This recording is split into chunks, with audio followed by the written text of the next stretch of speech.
Hello, everybody. I'm John O'Loughlin. Welcome to McDuff Lives. And this morning, Harley Schlanger has a sore throat this morning, so he had to bow out.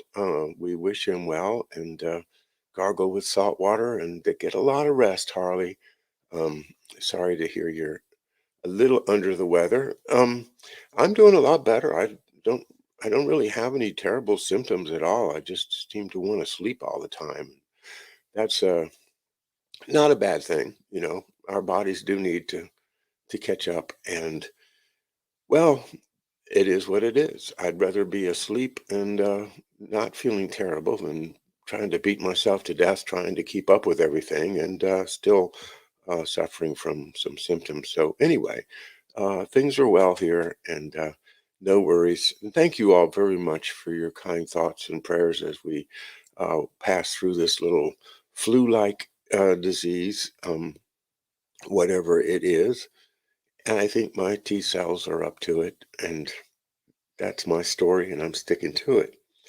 It's so hello to everyone, and perhaps today's Mindfields will be a little bit off the cuff because I wasn't planning on it. On the other hand, I am very concerned about these derailment issues, the derailments in which the cars have these um, dangerous chemicals in them, and they obviously are killing wildlife, they're killing rivers, they're killing birds, fish, the environment. And it reminds me of other incidents in the past in which I think there's pretty good circumstantial evidence that these disasters are being caused by somebody, a hidden hand, a dark hand. Um, People suggest even there was explosives involved in the East Jerusalem, I'm sorry, East Palestine disaster. I don't know. How would I know? But I do know that it's very suspicious that the amount of news coverage was so limited and that people are still not aware of the extent of the danger from this cloud, which continues to linger. So, is that an active war? Yeah, it's an active war. It is an active war. And we can see the results of things like the infiltration of Eastern European agents, as we've described in the McDuff shows, about how, well, Christopher Simpson's book, Blowback, really does tell the story about how, after World War II, our CIA people, the ones that are uh, the ones that are trying to control us from within would import these Ukrainian and other Central and Eastern European people who were associated with Bandera, with the collaborationist Nazi armies in Eastern Europe, in Ukraine, in Russia, in Poland and the Baltic states, and Yugoslavia, Bulgaria, everywhere in which this border area existed during the war. You had in Croatia, of course, you had the notorious USTashi.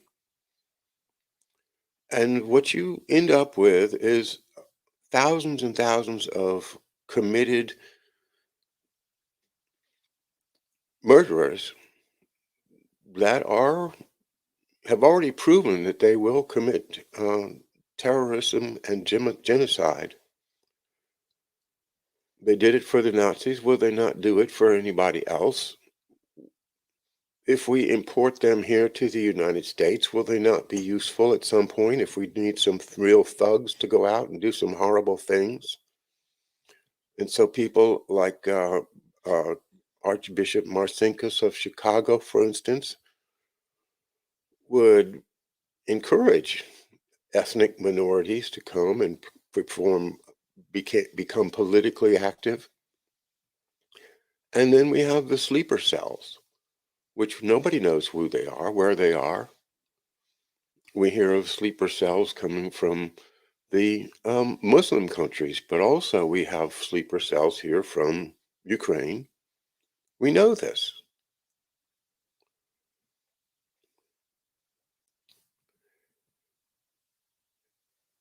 This war in Ukraine is World War III. Have we already slipped across the line from a regional conflict into a world war? Well, I think there's agents in this country for many, many different foreign powers. Certainly the Mossad has people here. I mean, it goes without saying, does it not? Doesn't everybody really believe that there's plenty of Mossad power distributed around the United States? And it doesn't have to be them, though. It could be the Arabs, it could be the Saudis, it could be, it could be Putin. We don't know who it is. And that invisibility keeps the powerful in power.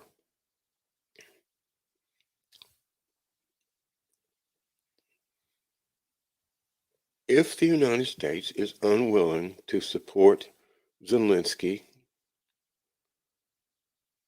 to the extent of which these hidden powers desire us to, are we not at some point going to start getting punished? 6 derailments in 2 or 3 days of dangerous materials? And you can blame the regulators, you can blame the unions, you can blame whoever you want to, because we'll never know the answer any more than we know exactly who fired the bullet that killed JFK. That doesn't mean that a bullet wasn't shot. It doesn't mean that sabotage doesn't occur just because we can't trace it to the beginning.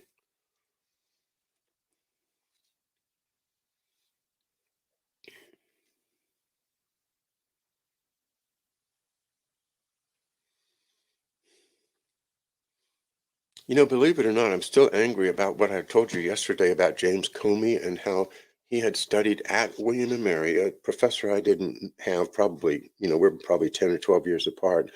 But this statement by Comey, which I just want to read again. The Christian in politics must be willing to transgress any purely Christian ethic. He must be willing to sin in the name of justice. And then to say that justice is more important than peace, according to James Comey's reading of Reinhold Niebuhr. Equality is a higher social goal than peace, because equality stands for the elimination of power and privilege, which are frozen into every contemporary peaceful situation. That sounds a lot like Trotsky to me, to say, well, workers of the world, and we have to unite and we have to rebel, because only then will we have true equality. The influence of that school of thought on President Roosevelt is a theme of this book I'm reading by Joseph P. Farrell. And you guys know I've tried to read Joseph P. Farrell in the past and gotten bogged down when he gets into his UFO stuff. But like so many other writers, he has a great bit of background. And I don't swallow everything anybody says, but as far as understanding, this business about General George Marshall and how he suddenly became the chief of staff to Franklin D. Roosevelt in 1939 as the war was getting ready to go, and he had virtually no experience leading troops, but a lot of experience working with the civilian, whatever it was, the CIC, that was a New Deal project, working with the New Deal and implementing things in the South that, like he was in Georgia and South Carolina, working on those Conservation Corps projects. Well, what does that have to do with winning a war? I don't know, but it does give you the idea that you're willing to use the federal government and the Army particularly to support civilian projects, civilian conservation projects, like, of course, like the Corps of Engineers. We're going to improve the health. We're going to build a hospital, for instance. And that is exactly what Fletcher Prouty in the secret team pointed to as the new way of winning wars. And that would be that we will go into foreign countries and do things like improve their water supply and build hospitals and provide a civilian infrastructure that ordinarily wouldn't even be there or wouldn't or would be provided by local government or by local industry. But the provision of such things by the military is what Prouty said is a big change, a big problem, because that's not the traditional military anymore. Now we're in this civilization building business as opposed to the defending of our sovereignty and our nation.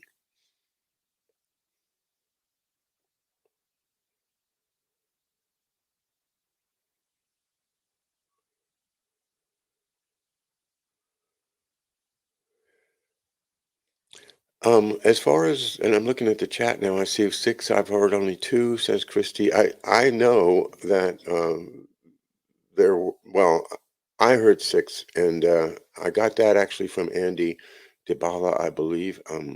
I didn't check to see. I could be wrong, but this one with the poisonous fumes in this huge cloud floating over Ohio and heading maybe towards Pittsburgh. It's just not right. This is not things that happen in a country that's properly run. Let's see. Norman Smith says he heard about three derailments. Okay, tell you what. Let's do the research. Six.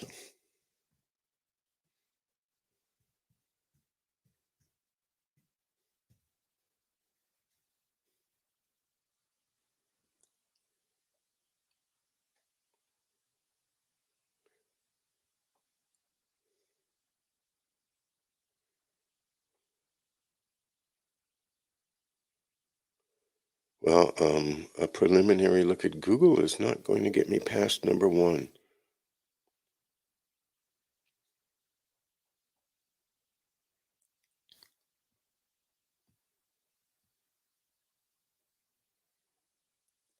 Just looking, scrolling through Google.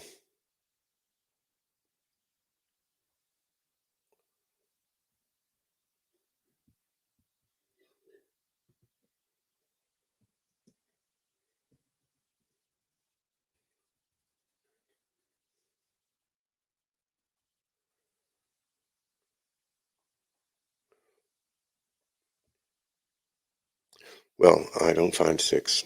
Um, maybe maybe that was just a rumor, but I did see it, and I apologize, Andy, if it wasn't you, but somebody did say six.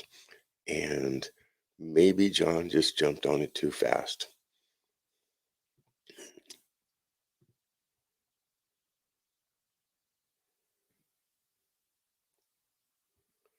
Let's see. Hello, Bakers. Three, Ohio, Texas, and South Carolina. Yeah, for some reason I was thinking Florida also, but I don't know. Again, I might have spoke too soon. Two's a lot, three's a lot, but even that one is awful.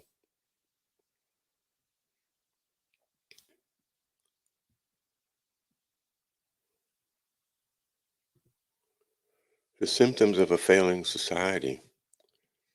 But yes, it is it failing or is it being destroyed? And I think it's being destroyed. You know, like Utah Phillips, the folk singer, said famously, and all my left wing friends would love to hear, Utah Phillips say, the earth is not, world is not falling apart; it's being destroyed, and the people that are doing it have names and addresses. And if people would get off their butts, maybe we could solve this problem instead of thinking that somehow some politician's going to solve it.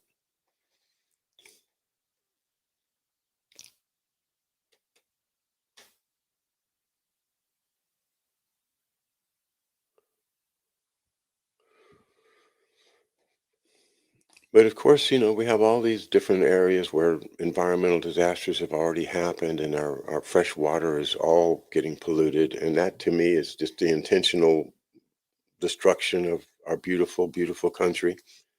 Where's the amber waves of grain? Where are the purple mountains, majesties? Why don't we sing about of how beautiful our country is?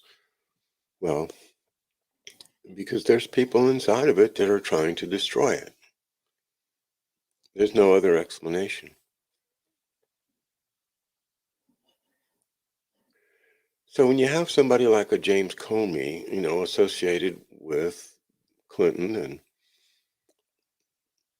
the Obama administration, you have somebody that is willing to lie. A person in public office who thinks that it's more important for his result to happen than it is for the truth to be told. And if there's anything worse for a democracy, I don't know what it is, than to have somebody who appears, to be credible, that he appears to be a well-educated and reasonable person, but is able to lie in such a way that, the entire Democratic Party and left wing of our country believes him. You know, I I think we are in a lot of trouble, a lot of trouble.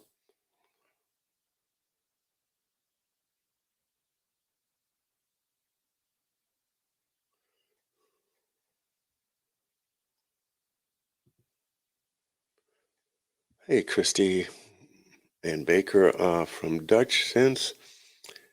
Dutch Sense is a YouTube channel that does uh, reporting on earthquakes and really interesting stuff.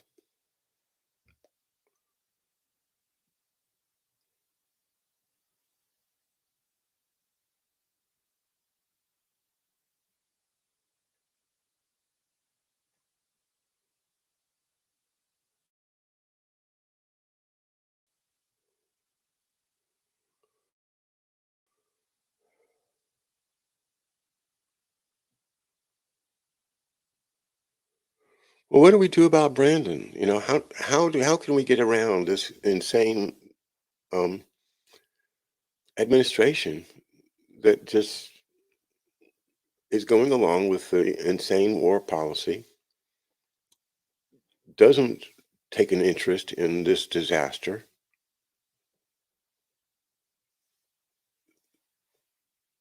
It is the Comey universe to me. That saying, I don't care about reality anymore. I want my vision of the future to be imposed upon the world. And if that means, we have to decrease the population, then so be it. And if, you know, a million people here, a million people there are going to die of some disease that just because you had to run some experiment or decided to uh, mess with their health. It's all part of the development of the greater world that you see in front of us.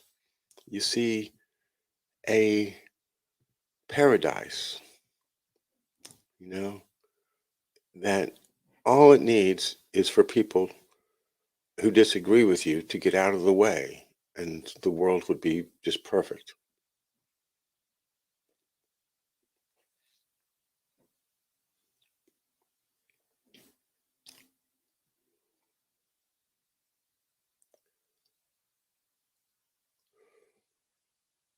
I've been watching J.J. Couey over at Gigaom Biological this morning, and he was himself watching, which he tends to do, another video, which is Mike Yeadon, Yeadon, the former head something at Pfizer, who has been a whistleblower ever since early 2020, saying, the, the PCR test and, and the spike protein bad.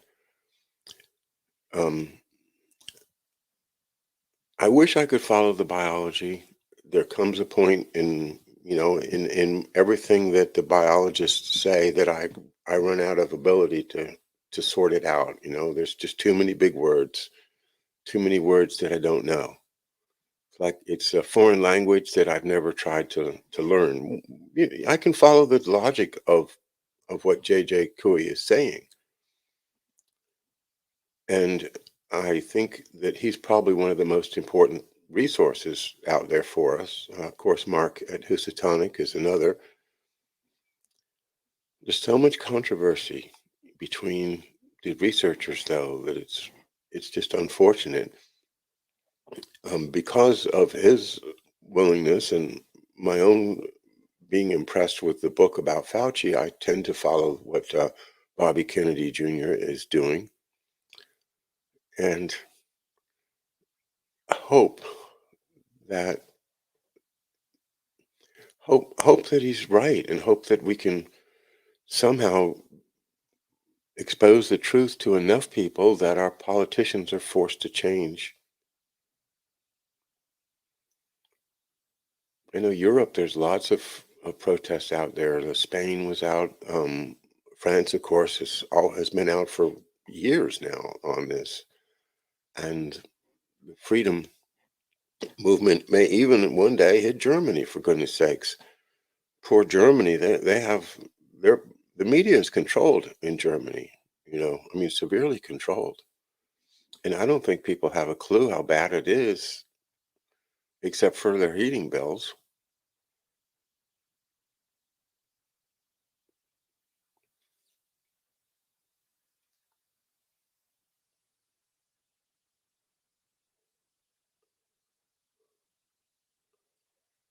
That's interesting. Garden Girl says there was over 1,000 train derailments last year. Now, that makes sense, but it's a terrible thing, isn't it? That we care so little about safety.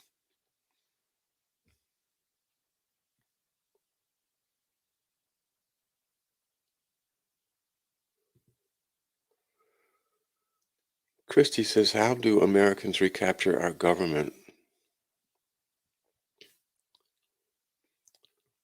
Well, it's got to be a local thing, doesn't it? It has to be local. You know, I live in a county right now where I think the government has been taken over by the deep state. And I don't know if there's any point in trying to point it out to people or do anything about it because most people don't really care about local government. You know, it's just as long as the fire department, the police, the school system, everything seems to be functioning and there's not a whole lot of crime, that the local government gets a pass.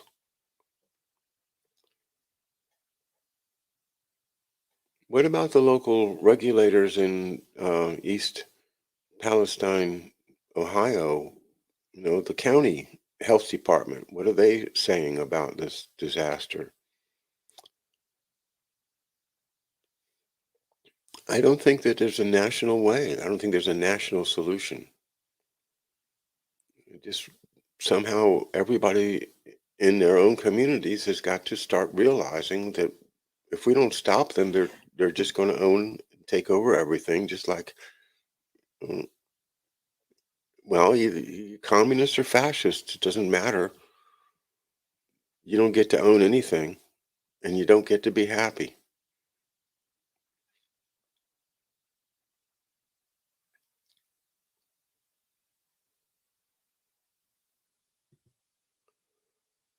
Have I seen the movie filmed at the site, says Huffman Aviation? No, I have not.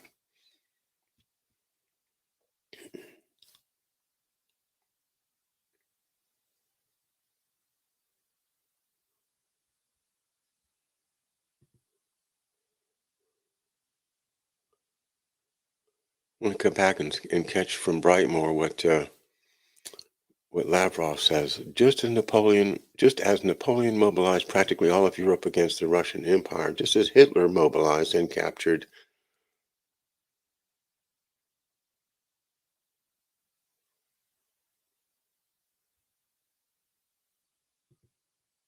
the task is the same, the final solution of the Russian question, just as Hitler wanted to finally solve the Jewish question. Now, I think Hitler also wanted to solve the Russian question. He certainly had plans to subjugate everybody in Russia to serfdom and put them to work on the great Großdeutsches Reich, you know, reinstating the Junkers and the big farms, taking away the education, and again, a lot of genocide. Get rid of a lot of those Slavs because can't do much with Slavs unless except for put them to work.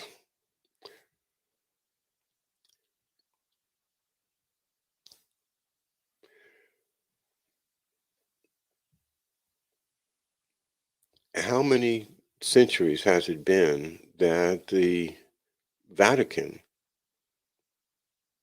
has desired to destroy the Russian version of Christianity, the Orthodoxy? And is that really what's at play right now? The idea that Russia is a big competitor to the Pope, and not that I think this Pope has, particular power or desire to conquer Russia, but the people that put him in power, the the the black nobility, the old fondi, the ones that are associated with the city of London. These guys, yeah, they would want to take down the Orthodox people, and the idea that Christianity could exist outside the financial system, maybe that's a big problem for them.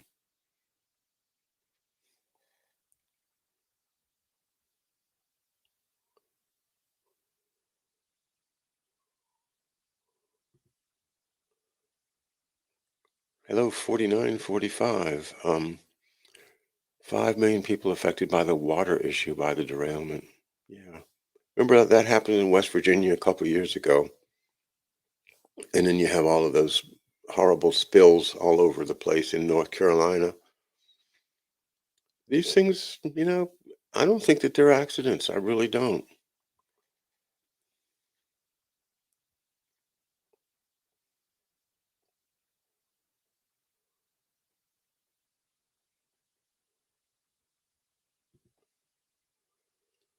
Yeah, as Brightmore says, the Russians were considered the Untermenschen, the lesser humans.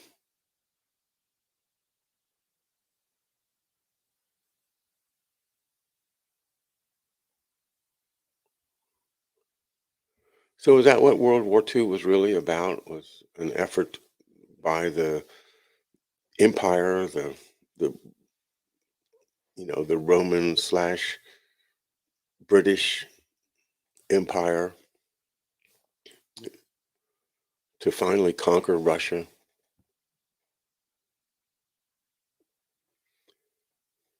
By supporting Hitler. And then the interesting part then, when you start looking at why are people in the United States supporting Stalin? Why did they come in and help Stalin? Why did they help Russia against that very same empire?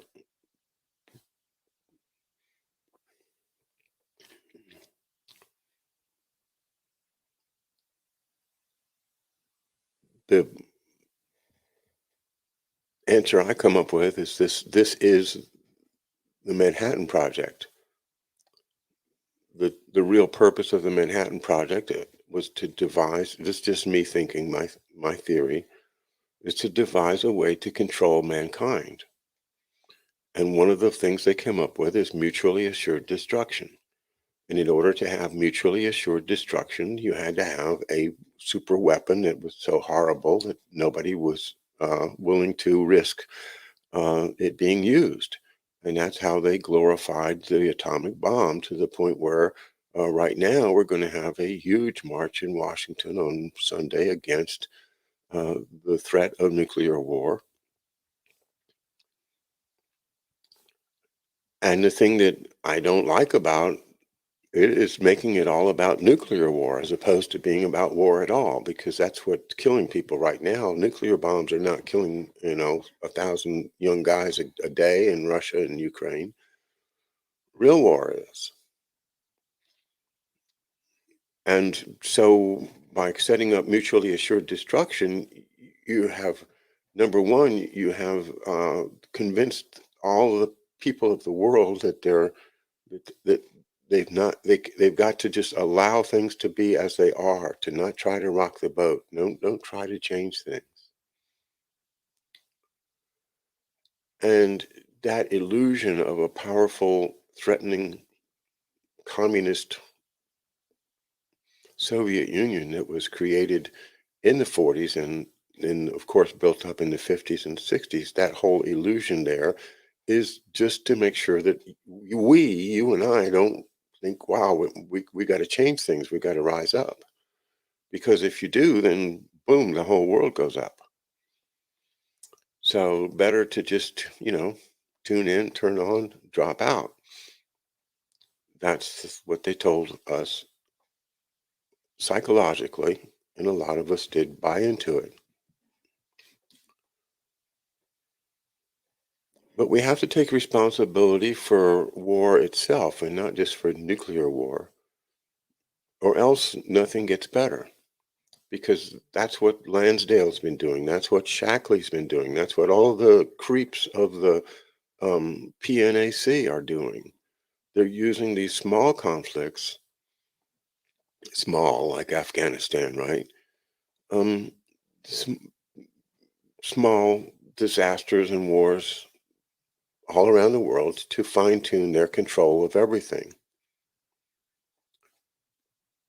And then one day, when finally it comes down to it, it's just only two parties left, or then, okay, then finally we'll collapse the Soviets, the Russians, and the whole world will then finally be under that one unified empire.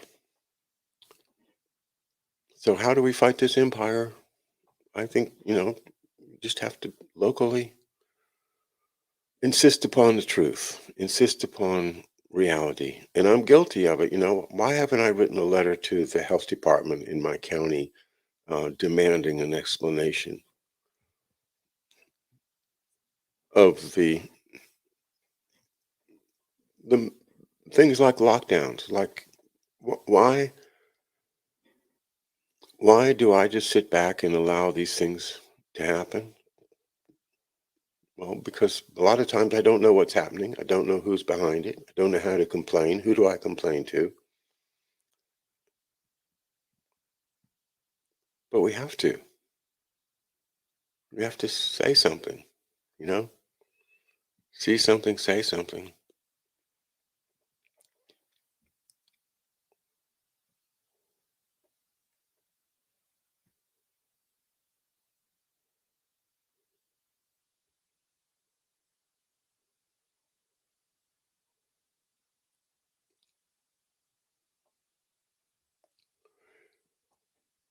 You guys following Dr.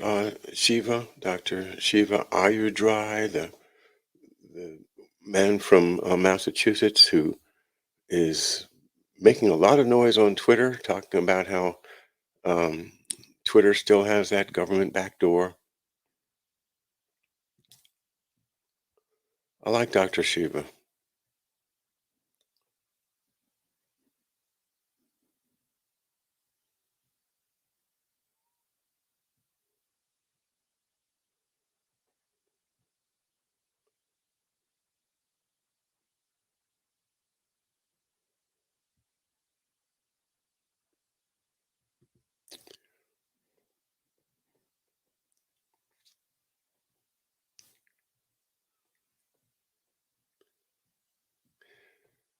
Dr. Shiva's one of those people with an incredible mind that I admire, and I wish I could keep up with him. And I love the idea of somebody like him becoming our Surgeon General or Department of Health chief, somebody that really not only enjoys the science of it, but can explain it and can answer questions. As opposed to a Dr. Coop who just slings slogans around and protects the secrets, the deep state.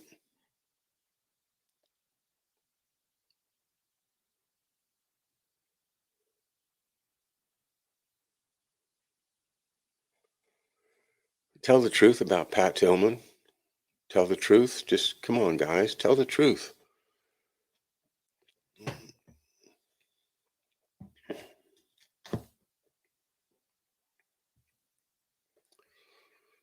Well, folks, I'm sorry if today's show has been a little bit disjointed and if I was wrong about the number of rail cars, etc. But I wanted to go ahead, although at the last minute Harley had to beg off, um, and make sure and connect with you guys. And I wish everyone a very, very happy Valentine's Day. If you have a Valentine, make sure and give him that little peck on the cheek or something. And we'll see you again tomorrow. Thanks for being with me, and hope you all have good health. Take care.